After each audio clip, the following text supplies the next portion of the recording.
Are they watching? Okay, we're here. What I meant to say, the whole world's watching. And here are the questions we're going to ask. Richard Painter, do you think the ethical degradation seen in this presidency will be a permanent reality for the office? Well, it couldn't get worse, but... I sure hope no. I mean, it'll take some digging out if we survive. This is a low point. He has combined all of the sins of all the past presidents into one presidency.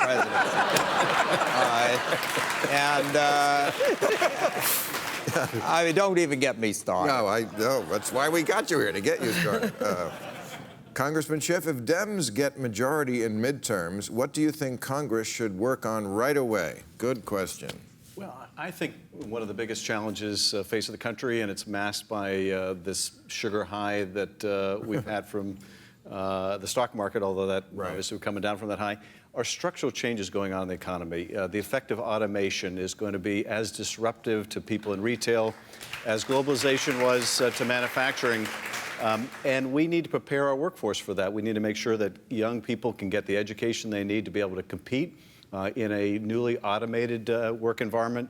We need to make sure that people in the middle of their career who lose their job through no fault of their own are able to get another good job that pays just as well. And people at the end of their career can retire in dignity. I hear Democrats say that all the time. Why don't they believe you? I'm talking about the coal miners.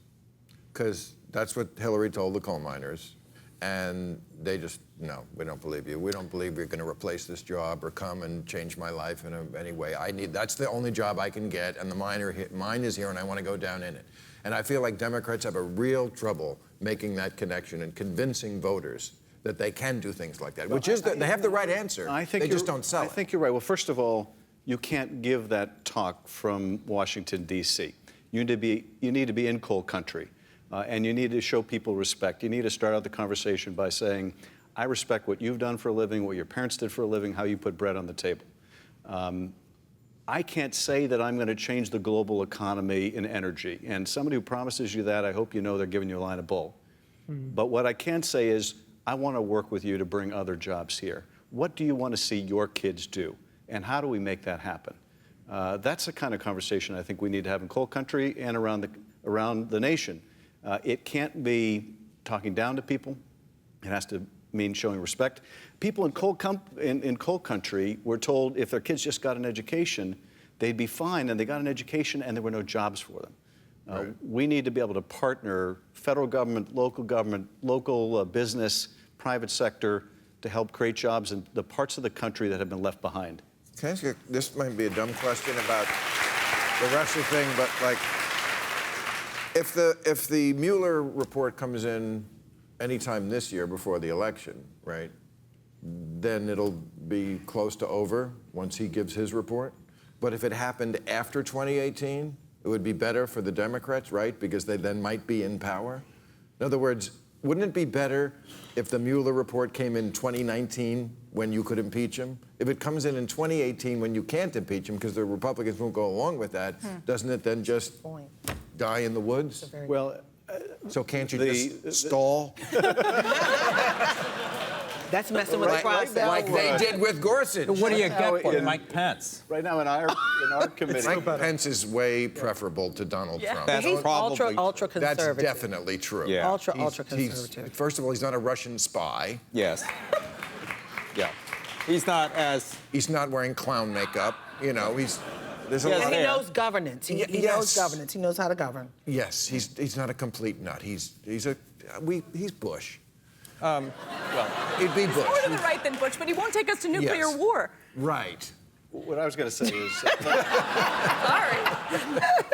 you did want me to answer. Yes, I did. I'm so sorry. Look, I think we proceed with the investigation as expeditiously as we can. And ironically, it's the Republicans who are slow-walking things now.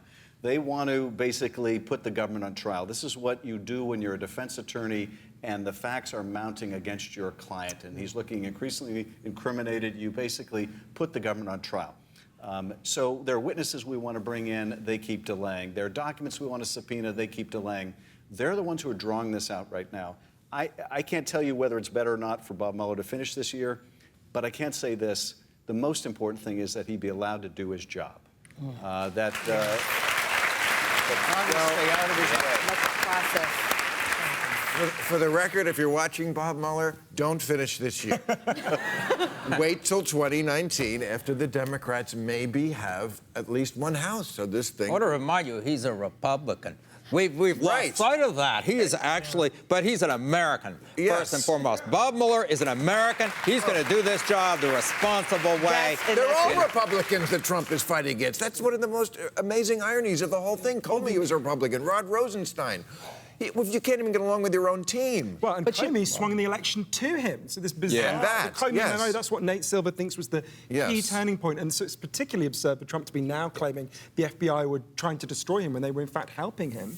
The majority of America agrees with you, I'm sure, because the majority of America sees something totally different than this 39, 41, whatever percentage that President Trump has. But you have to remember, one of the reasons why we're in this situation now is because things were not played out the way they were supposed to play out, and they have to play out the right way. So you cannot say, well, it was done this way. It has to play out the right way because it's too much covered up, too much shifted and everything. I mean, for instance, just with this memo situation, the Democrats had something that gave, from what I'm hearing from my sources, a rebuttal, line for line, am I correct?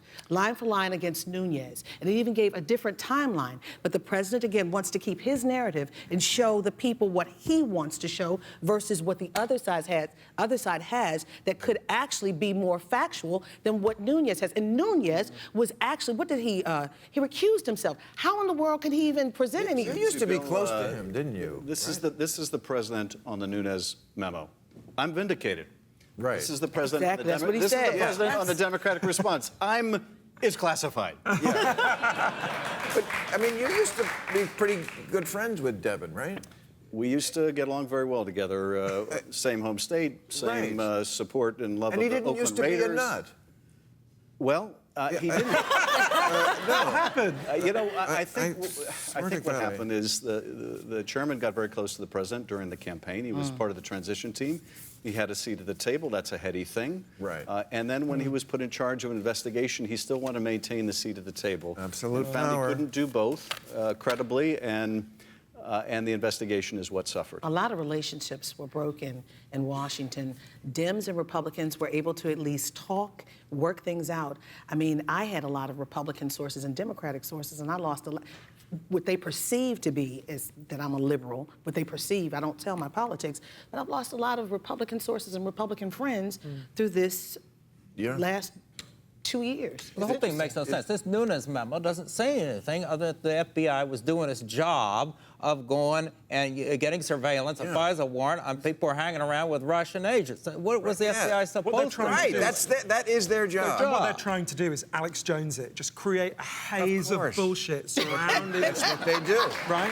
And they're good at it. That's the second term. So now, 70% of Republican voters think the FBI is biased against Trump. This haze of bullshit works. And, everybody who gets caught in the net, the Mike Flynn's and so forth, Bannon now, have to go and see Mueller. Do they get a message from Trump, do you think, saying, don't worry about it, I'll pardon you? The biggest that message implies to was his the rationality. pardoning of Joe Arpaio. That case... Joe Arpaio, That case wasn't even over yet. And the message he sent there was, you have my back. I won't even wait until you're sentenced to use a pardon. When he was asked about Flynn, he said, well, we'll see about that. In other words, we'll see what he has to say. Is he with me? Is he against me? Of course, that is so destructive of our system of justice, but then that's the point. Yes. Yeah, it's especially horrendous with Arpaio. I actually interviewed Arpaio. I went to the prison where he made women who had serious addiction problems go out on a chain gang wearing T-shirts saying, I was a drug addict, while members of the public mock and jeer at them. I mean, this is one of the most wicked people you can conceive of, and Trump championing him reveals so much about Trump. Not only And now he's running for Senate, right? Yeah. Yes, he's 87. Right, so we have Chelsea Manning and Joe Arpaio. This is the state of our politics. Right. I mean, it's Chelsea like, Manning did some really admirable things. Joe Arpaio has spent his career devastatingly destroying... Chelsea Manning has aligned herself with Mike Chernovich and the alt-right. Well, she went to a party. She went to a party, which she went to get intelligence on those people. State of our Please, I don't politics, believe Roy that for a Moore. second. risked her Roy life Moore for was the liberty. state of our politics. We got to remember that one, too. When I'm lost on the panel, the show's over.